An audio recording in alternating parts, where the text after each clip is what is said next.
कि अगर गलत तरीके से धन छिपा कर रखा है तो जदयू जो सत्ता में इतने सालों से और आज भी है वो आरती उतार रही थी। क्या कर रही थी? पहले धन खोद के क्यों नहीं निकाला? कौन रोक रहा है छापा मारने से? कौन रोक रहा है? आरजेडी की हैसियत है, विपक्ष में बैठे उस रोक देगी। जदयू की सरकार धन छिपा कर रखा है, तुम बोल रहे हो, भेजो फोर्स, खाली कराना छोड़ दो ना। रहते हुए में चेक हो सकता है, कोई रोक सकता है सरकार को?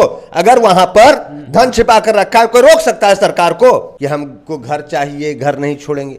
बंगला मतलब अलॉटेड, जिसमें सैकड़ों वृक्ष लगे हों, बड़े मैदान हों, कमरे ही कमरे हों, सुसज्जित हों सरकारी पैसे पर। आप देखिए कि कर्पूरी ठाकुर मुख्यमंत्री से हटने के बाद कहाँ रह रहे थे। आप सीखिए, आज भी ममता बनर्जी से मुख्यमंत्री से हटी, हम पॉलिटिकल अन्य मुद्दों पर नहीं जाते, लेकिन हटने के बाद वे व्यक्तिगत घर में रह रही हैं। राबड़ी देवी का आवास में रहेंगी अथवा खाली होगा, इससे जनता को क्या लाभ मिलेगा बताइए? जो ये सबसे हॉट टॉपिक तो यही बना हुआ है, हॉट टॉपिक बना हुआ है, इसलिए तो मैं पूछ रहा हूं कि अगर ये हॉट टॉपिक है तो इस हॉट टॉपिक से जनता को क्या लाभ मिलेगा? बिहार की जनता को आप बताइए। कि जनता के फंड को लूटना है, अपना घर बनाना है, अपनी गाड़ियां चमकानी है, अपने बाल बच्चों के लिए 7 पुश्त तक धन संग्रह कर देना है और फिर अपने बाल बच्चों को भी राजनीति में एमएलए मंत्री बनाकर सेट कर देना है। तो चर्चा ऐसी होगी। यह चर्चा का विषय नहीं होना चाहिए। आप हमारे नेता कर्पूरी ठाकुर पहली बार विधायक बने, आप जितने भी हमारे नेता भारत भर में हुए आप निकाल दीजिए उनका गड़बड़ी का रिकॉर्ड, आप देखिए कहीं पर है। हमारे नेता जेपी को, लोहिया को, आचार्य नरेंद्र देव जी यूपी में, आप देखिए आज भी सभी लोग, चाहे विरोधी पार्टी क्यों ना हो भाजपा, विरोधी पार्टी क्यों ना हो कांग्रेस, आज भी सम्मान की दृष्टि से देखती है। तो उनका व्यक्तित्व ऐसा रहा। तो हम भटके नहीं, परिवारवादी नहीं हुए। आप 77 तक देखिए परिवारवाद उसमें प्रवेश किया क्या, भ्रष्टाचार प्रवेश किया क्या, सिंगल अंक में प्रतिशत में, कि ये देखिए ये आदमी एक ठो को सही मिला, 2 ठो को सही मिला, नहीं तो 90% लोग भ्रष्ट लोग को टिकट मिलेगा, ये देंगे नहीं। ईमानदार आदमी को तो टिकट छोड़िए, पार्टी में पद नहीं देते। पार्टी में पद, ये तीनों पार्टी बारे में बोल रहा हूं। और तीनों पार्टी मतलब भ्रष्ट और socialist India, socialist party India जो है सिर्फ ऐसा ही है ही। हम तो सही ही निकले। बिहार में इन दिनों 10 सर्कुलर रोड राबड़ी आवास जो है चर्चा का विषय बना हुआ है। लगातार जो है सत्ता पक्ष के द्वारा कहा जा रहा है कि राबड़ी आवास को खाली करना पड़ेगा। वहीं राबड़ी देवी लगातार कह रही हैं कि हम जो है खाली नहीं कराएंगे, आपको जो है खाली कराना है तो प्रशासन भेज दीजिए, प्रशासन के मौजूदगी में जो है हम आवास को जो है खाली करने का काम करेंगे, आपको अगर इतना हिम्मत है तो। उसके बाद जो है लगातार बिहार में बयानबाजी तेज हो जाता है, सत्ता पक्ष हो या विपक्ष हो लगातार एक दूसरे पे हमलावर हो जाते हैं। हमारे साथ बातचीत करने के लिए सोशलिस्ट पार्टी इंडिया के जो है प्रदेश अध्यक्ष धनंजय कुमार सिन्हा है। सर सबसे पहले स्वागत है आपका। बहुत बहुत धन्यवाद। कैसे देखते हैं सर इन दिनों जो है राबड़ी आवास को लेकर के जो है चर्चाएं तेज हो गई है? तो चर्चा ऐसी ही होगी जब राजनीति स्वार्थ पर केंद्रित होगी, परिवार पर केंद्रित होगी, मकान बनाने और जमीन खरीदने पर नेताओं के केंद्रित होगी, तो चर्चा का विषय यही होगा। आप सीखिए, आप कर्पूरी ठाकुर जी का नाम लेते हैं। बिहार में जो आरजेडी है, जो जदयू है, वह तो कर्पूरी ठाकुर जी का नाम लेती रहती है कि हमारे नेता थे। बात भी सही है। कर्पूरी ठाकुर जी जो जब पहली बार विधायक का चुनाव लड़े और जीते भी, विधायक बने, सोशलिस्ट पार्टी से विधायक बने। आगे चल के उसी धारा से जदयू आरजेडी निकली है सब। तो समाजवादी विचारधारा पर तो रहे नहीं। तो चर्चा का विषय यही होगा कि हमको घर चाहिए, घर नहीं छोड़ेंगे। बंगला मतलब अलॉटेड, जिसमें सैकड़ों वृक्ष लगे हों, बड़े मैदान हों, कमरे ही कमरे हों, सुसज्जित हों सरकारी पैसे पर। आप देखिए कि कर्पूरी ठाकुर मुख्यमंत्री से हटने के बाद कहाँ रह रहे थे। आप सीखिए, आज भी ममता बनर्जी से मुख्यमंत्री से हटी, हम पॉलिटिकल अन्य मुद्दों पर नहीं जाते, लेकिन हटने के बाद वे व्यक्तिगत घर में रह रही हैं और मीडिया के द्वारा उस घर की तस्वीरें भी दिखाई गई। कोई आलीशान बंगला नहीं है। आप सीखिए कि अमेरिका के राष्ट्रपति बराक ओबामा राष्ट्रपति थे, ठीक है, जैसे ही हटे तो अपना काम करने लगे। पूरे दुनिया में तस्वीरें छपी, खबरें आई, भारत के लोगों ने भी पढ़ा, नेताओं ने भी पढ़ा। यहाँ तो लोग राजनीति जनता के सेवा के भाव से कर ही नहीं रहे हैं, आ ही नहीं रहे राजनीति में। राजनीति में आ ही रहे हैं कि जनता के फंड को लूटना है, अपना घर बनाना है, अपनी गाड़ियां चमकानी है, अपने बाल बच्चों के लिए 7 पुश्त तक धन संग्रह कर देना है और फिर अपने बाल बच्चों को भी राजनीति में एमएलए मंत्री बनाकर सेट कर देना है। तो चर्चा ऐसी होगी। ये चर्चा का विषय नहीं होना चाहिए। यानी लालू परिवार जो यही चाहते हैं। लालू परिवार अकेले कहाँ? अकेले लालू परिवार का सम्राट क्या चाहते हैं? सम्राट क्या चाहते हैं? नरेंद्र मोदी क्या चाहते हैं? सारे के सारे मैं बोल रहा हूं। अगर अपवाद में 1-2 नाम आप ले लें अलग बात, सारे के सारे ये सत्ता पक्ष में बैठे लोग, विपक्ष में बैठे लोग, ये सारे के सारे स्वार्थ हेतु राजनीति में आए हैं, सेवा हेतु नहीं आए। जेडीयू प्रवक्ता जो है नीरज जी कह रहे हैं कि उसमें धन छिपा हुआ है, कागज, जमीन का कागज छिपा हुआ है, सोना चांदी उसमें छिपा हुआ है, इसलिए खाली नहीं करना चाह रहे हैं। तो छापामारी करें ना। खाली वाली की बात छोड़ दीजिए। ये झूठे लोग, जब स्वार्थ की राजनीति होगी तो झूठ तो बोलना पड़ेगा। और झूठ बोलने का कौन? तो प्रवक्ता बोलेंगे। जब संदेश आएगा प्रवक्ता को कि ये झूठ बोलो, जब गाइडलाइन आएगा कि ये झूठ बोलो, अब गाइडलाइन पहले तो नीतीश जी देते थे, तब तो ठीक भी था। अब तो गाइडलाइन दिल्ली में बैठे जदयू के नेता दे रहे हैं, तो जो बोल रहे हैं जदयू के दिल्ली में बैठे नेता गाइडलाइन दे रहे हैं, नीरज जी वो बात बोल रहे हैं। अब जेडीयू पार्टी कोई हैसियत नहीं है, अब यही कहना चाह रहे हैं। मैं ये बोल रहा हूं कि ये झूठ बोलने वाले नीरज जी प्रवक्ता, हम नहीं जानते, हमको नहीं लगता उनका व्यक्तिगत ओपिनियन है, लेकिन ये झूठ जो उन्होंने बोला, मैं उस पर बोलना चाहता हूं कि अगर वहां धन संचय करके रखा है, छुपा के रखा है गलत तरीके से, हम ये नहीं कर रहे हैं कि बहुत राप साफ है लालू यादव, राबड़ी देवी और तेजस्वी, ये नहीं बोल रहा। मैं कह रहा हूं उन्होंने जो बयान दिया, जो आप बता रहे हैं कि उस घर में धन छिपा कर रखा है, मैं इस पर बोल रहा हूं कि अगर गलत तरीके से धन छिपा कर रखा है तो जदयू जो सत्ता में इतने सालों से और आज भी है, वो आरती उतार रही थी। क्या कर रही थी? पहले धन खोद के क्यों नहीं निकाला? कौन रोक रहा है छापा मारने से? कौन रोक रहा है? आरजेडी की हैसियत है, विपक्ष में बैठे उस रोक देगी। जदयू की सरकार धन छिपा कर रखा है, तुम बोल रहे हो, भेजो फोर्स, खाली कराना छोड़ दो ना। रहते हुए में चेक हो सकता है, कोई रोक सकता है सरकार को? अगर वहां पर धन छिपा कर रखा है, कोई रोक सकता है सरकार को कि वहां पर जाकर के गड्ढा खोद करके जेसीबी से कुआं भर पूरा खोद करके धन निकाल दे? ये प्रवक्ता बैठाए गए हैं। वहां से अभी दिल्ली में जो सेंटर नीतीश जी के बाद खिसका है, तो उस सेंटर गलथेथरी का सेंटर है। नीतीश जी की अब कोई हैसियत नहीं रह गई पार्टी में। दिल्ली वाले लोग संचालित करेंगे इसको। निश्चित तौर पर सूढ़ घुसाने की कोशिश तो कर रहे हैं। नीतीश जी की हैसियत नहीं रह गई, ऐसी बात नहीं है। नीतीश जी की उम्र भी एक हो गई, इस बात को तो इनकार नहीं किया जा सकता ना। और अगर उनकी उम्र और उसका प्रभाव नहीं होता अधिक उम्र का, तो अभी रहते मुख्यमंत्री। तो नीतीश जी इस बेकार बयानबाजी के लिए तो डायरेक्शन नहीं आता ना जदयू प्रवक्ताओं को कि उल जलूल बको। अब प्रवक्ता क्या करेंगे? बकना है, नहीं तो नहीं रहना है, नहीं तो आगे एमएलसी भी नहीं बनेंगे, टिकट नहीं देगा।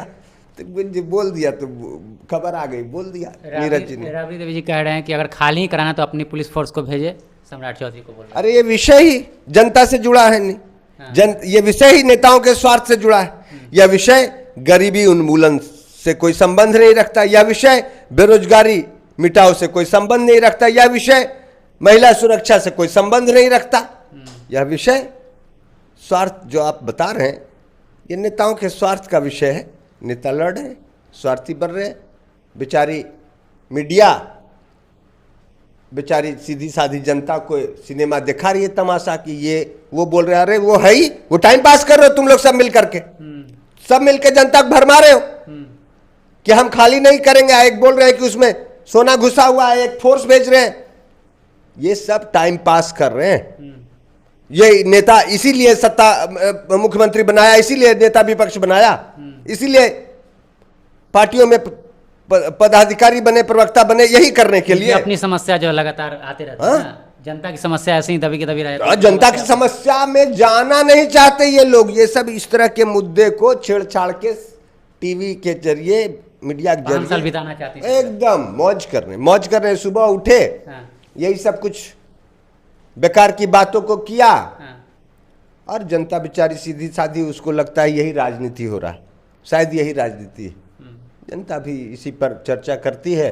ये राजनीति के असली मुद्दों से आम लोगों को भटकाने का भाजपा, जदयू, आरजेडी तीनों लोगों की चुनाव से पहले सर यही लोग जो है दवाई, सिंचाई, शिक्षा, स्वास्थ्य, रोजगार पर जो है लोग बात करते हैं। जैसे ही जब सरकार बन जाती है तो ये सारे मुद्दे का चाहे विपक्ष हो या पक्ष हो। हाँ, तो चुनाव के समय सोचता है कि अब कुछ देने का बात, लोभ फैलाओ, लालच फैलाओ, वोट लेना है, वोट लेना है। एक बार बन जाएंगे तो फिर टाइम पास करेंगे 4 साल, फिर चुनाव आएगा थोड़ा जनता के पास जाएंगे। तो स्वार्थ की राजनीति में ऐसा ही होता है। सेवा की राजनीति खत्म हो चुकी, उसका दौर खत्म हो चुका। यह बहुत लोकतंत्र के लिए चिंता का विषय है। इससे लोकतंत्र कमजोर हो रहा है, और लोकतंत्र कमजोर होता होता इतना कमजोर हो गया है कि आज भारत जैसे देश में लोकतंत्र को मजबूत करने का अभियान चलाने की जरूरत आ पड़ी है। अन्यथा हमारा संविधान पर्याप्त था। लेकिन हम नहीं कहते सब लोग, अरे भैया 50%, 60%, 70% लोग भी गड़बड़ हो जाए हमारे नेता सभी पार्टियों के, अरे 30%, 20% भी ठीक रहे तो काम बन जाए। लेकिन वो 30-20% भी ठीक नहीं रह पा रहे। एक्सेप्शनल केस में आप 5%, 8% हो ही गए, और जो नहीं होते हैं उनको जबरन ये लोग कर देते हैं, टिकट नहीं देते पार्टियों में। अगर नेता कोई भ्रष्ट ना हो, चापलूस नहीं हो, चाटुकार नहीं हो, तो टिकट नहीं दे। ईमानदार हो तो पार्टी में टिकट नहीं देते ये लोग। यानी ईमानदार को देखना कोई नहीं पसंद भैया। भाजपा, आरजेडी, जदयू में भी अब तो जो थोड़ा मोड़ा पहले मिल भी जाता था, अब तो नीतीश जी का उतना चलेगा नहीं। अगली बार आप देख लीजिएगा 29 के चुनाव में, 29 में भी लोकसभा में, आप अगर लेस देन 10% ही लोग आप ऐसा अपवाद में गिना सकते हैं, सिंगल अंक में, प्रतिशत में, कि ये देखिए ये आदमी एक ठो को सही मिला, 2 ठो को सही मिला, नहीं तो 90% लोग भ्रष्ट लोग को टिकट मिलेगा। ये देंगे नहीं। ईमानदार आदमी को तो टिकट छोड़िए, पार्टी में पद नहीं देते। पार्टी में पद, ये तीनों पार्टी बारे में बोल रहा हूं। और तीनों पार्टी मतलब भ्रष्ट और socialist India, socialist party India जो है सिर्फ सही है ही। हम तो सही ही निकले। हम तो सही ही निकले। हम तो गंगोत्री से जैसे पानी निकलता है, सोशलिस्ट पार्टी का प्रारंभ पटना के ही अंजुमन इस्लामिया हॉल में 1934 में जेपी और लोहिया और आचार्य नरेंद्र देव जी जैसे लोगों ने मिलकर इसको शुरुआत किया, और तब से फिर रजिस्ट्रेशन 48 में हुआ, 52 में चुनाव लड़ी पार्टी, और 77 में फिर जनता पार्टी में जब मर्ज हुआ। आप देख लीजिए तो हमारा 1948 में रजिस्ट्रेशन, आप 34 से देखिए। 1934 में, 1977 में से लेकर 1934 से लेकर 1977 तक में जब हमारे पार्टी का जनता दल में, जनता पार्टी में विलय हुआ, आप हमारे नेता कर्पूरी ठाकुर पहली बार विधायक बने। आप जितने भी हमारे नेता भारत भर में हुए, आप निकाल दीजिए उनका गड़बड़ी का रिकॉर्ड, आप देखिए कहीं पर है।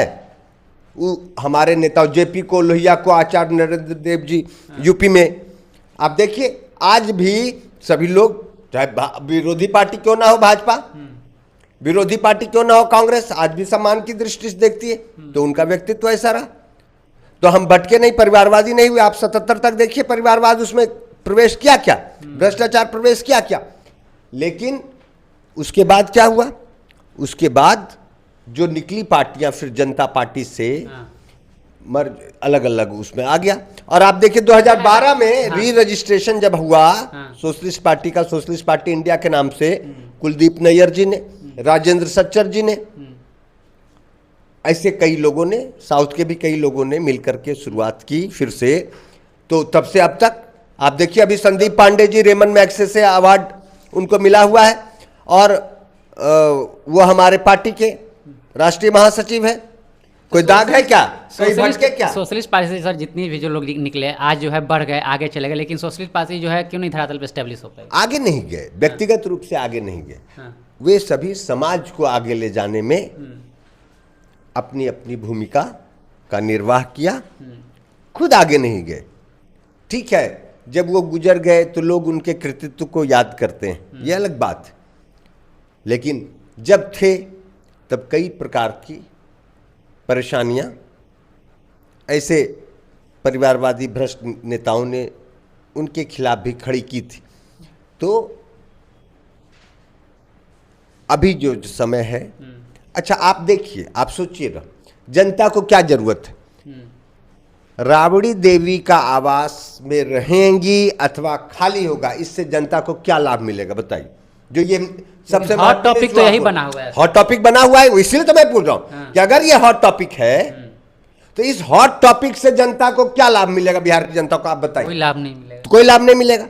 तो ये हॉट टॉपिक बना हुआ नहीं, ये सभी दल मिलकर के ये लोग बनाए हुए, ऐसा टॉपिक बनाए हुए हैं जिसमें इनको कोई मेहनत नहीं करना पड़ता है, जनता के लिए कोई काम नहीं करना पड़ता, जनता को कोई सवाल जवाब नहीं करना पड़ता है। जनता को उलझाए रखो, एक सिनेमा जैसा कुछ ये लोग चलाते रहते हैं हर हमेशा, जनता देखते रहती है। शायद राजनीति यही हो रहा, जनता नहीं जानती है, सीधी सादी। ताकि शिक्षा, स्वास्थ्य, रोजगार पर जैसे सवाल मतलब नहीं कोई, हाँ कुछ जमा रहे, कोई खेल जमा रहे, क्रिकेट जमाए रखो, IPL लोग देख रहे हैं, मनोरंजन हो रहा है, उलझे रहो, भूले रहो। साफ साफ सर बताइए, राबड़ी आवास जो है खाली करना चाहिए कि नहीं राबड़ी जी को? अरे राबड़ी का आवाज खाली करना चाहिए कि नहीं खाली करना चाहिए, वो लोग समझे, यहाँ का रूल समझे। हम तो कहते हैं कि आजकल तो फ्लैट का जमाना, अपार्टमेंट का जमाना है।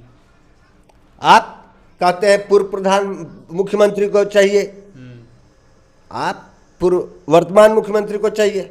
हम कहते हैं भैया जितने आप एक ठो बना दीजिए ना 10 मंजिला अपार्टमेंट, क्या लगता है बहुत कम खर्च में आता है। एक फ्लोर पर 4-4, 6-6 फ्लैट होते हैं, 2-2, 3-3 रूम के, आप दे दीजिए। हर एक अपार्टमेंट का एक फ्लोर दे दीजिए एक को पूर्व मुख्यमंत्री, क्या दिक्कत? कोई दिक्कत है? अगर 4 ठो जिंदा है 4 ठो दे दीजिए, 5 दे दीजिए, आप बना दीजिए 10 मंजिला, कोई दिक्कत है? आप रहिए अपार्टमेंट में, सब लोग रह रहे हैं, नहीं रह रहे हैं पटना में अपार्टमेंट में। सर रोज सत्ता परिवर्तन होगा, कैसे आरोप? सुनिए सर, पूरा बिहार का आपको चाहिए, पूरा बिहार हमको घेर दो, हमको मन में संतोष होगा कि हमारे जमीन है, हमारे कब्जा है। आपकी तो आदत है कब्जा की, आप सबकी आदत है कब्जाने की, कि ये कब्जा करो, वो कब्जा करो, तो कब्जा कर रहे। छोड़ना चाहिए राबड़ी देवी को आवास, वहां से तुरंत अपार्टमेंट में 1 फ्लोर में ले सरकार दे करके शिफ्ट करे। छोड़े जीतन राम मांझी, अभी तुम केंद्रीय मंत्री तो वहां रहे, रहना चाहिए था, यहाँ क्यों घेरे हुए? उनका काहे नहीं खाली हो रहा है? अरे उनका नहीं खाली हो रहा था, जो सत्ता में है वो वही करता है। अभी तेजस्वी जी की सत्ता आ जाएगी, अगर भाजपा चल जाएगी तो सम्राट को भगाने लगेंगे, तो ऐसा कोई थोड़े है। यही सब खेला होते रहे, दोनों एक ही चीज करने वाले, दोनों एक ही थाली के दोनों एक ही करेंगे। जब जो है सत्ता की चाबी नहीं है इनके पास, सत्ता का चाबुक है इन लोग के पास। चाब जो सत्ता में रहेगा वो विपक्ष में बरसाएगा, और वही विपक्ष जब आ जाएगा तो सत्ता वाला जो तब विपक्ष होगा उस पर बरसाएगा। और ये लोग जनता के मुद्दों से अलग मुद्दों को जानबूझकर उछालते हैं कि जनता को एक टॉपिक मिला रहे, जनता कंफ्यूज रहे कि क्या राजनीति हो रही है।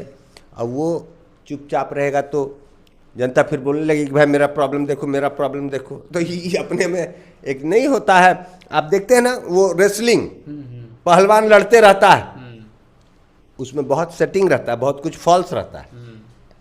देखने में लगता है कि ओ क्या मारा, क्या उठा, क्या पटका, मुख दर्शक बन के लोग देखते देखता रहता है। ये सब सेटिंग, इन लोग का अंततः सब सेटिंग ही है। चलिए, सब सेटिंग रहता है, अंततः सब सेटिंग रहता है। बिहार में जो है ना कोई रोजगार पे बात होगा, ना कोई अब जो है शिक्षा ना स्वास्थ्य पे किसी पे बातचीत नहीं होगा। बस इन्हीं लोगों का आपस में मसले पे जो है बातचीत होता रहेगा और तमाम मीडिया जो इन्हीं लोग मसलों पे जो है बातचीत करती रहेगी, ऐसा धनंजय कुमार सिन्हा जी का कहना है। बाकी आपकी क्या प्रतिक्रिया राबड़ी आवास को लेकर के, प्रतिक्रिया लिखिए कमेंट बॉक्स में। देखते रहिए पब्लिक हार्ट। मैं अभिषेक, बहुत बहुत धन्यवाद।